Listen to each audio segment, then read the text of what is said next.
Morocco has to come to an end, and there should be no country on that continent that continues or perpetuates colonization.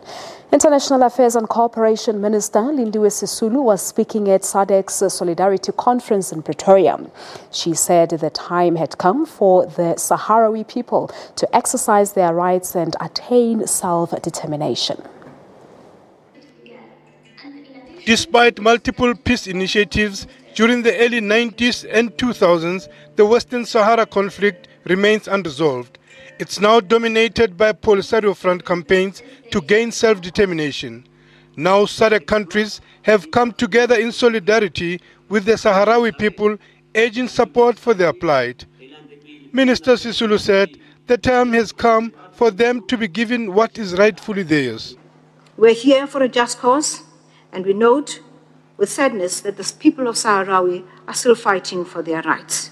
Although the UN has taken an active role in this matter, we as SADC members have decided that our solidarity will complement those efforts for as long as our sister peoples of the Western Sahara continue to be denied their inalienable right to self-determination and independence, consistent with the principles and purpose of the Charter of the United Nations. There is no post-colonial Africa unless we have a post-colonial Saharawi. A message endorsed by speaker after speaker amid calls for both parties to work together. In supporting the mediation process that is going on, we must call on those involved in the process to reach out to one another to enable the full implementation of the UN resolutions that calls for the holding of referendum in Western Sahara for the people to determine their future, as most of our countries have done. Distinguished delegates, it is expected of us to make a difference in the political process of Western Sahara. I therefore wish to call upon you to support the plight of the Western Sahara people, just as we were supported during the dark days of our national liberation struggle.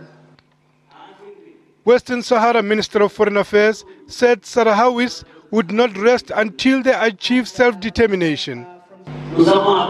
Western Sahara are denied the right to self-determination.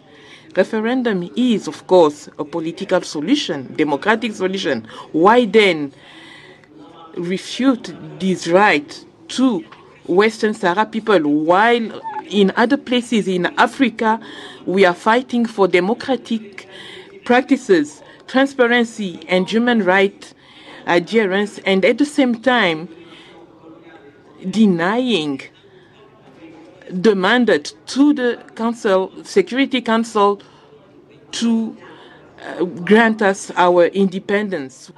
Meanwhile, ANC chairperson Gwede Mantashe said Morocco's influence on other member states was possible because it had resources.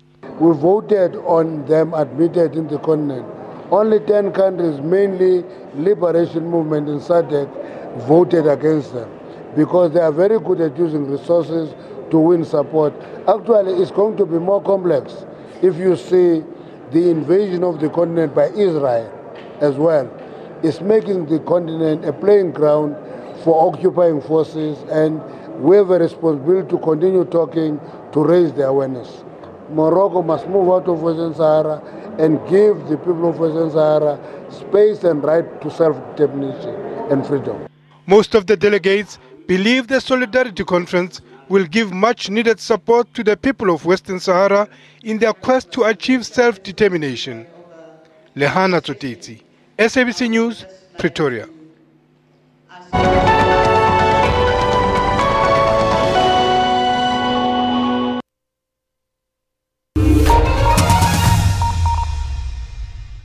When thinking about the hassle of switching medical aid,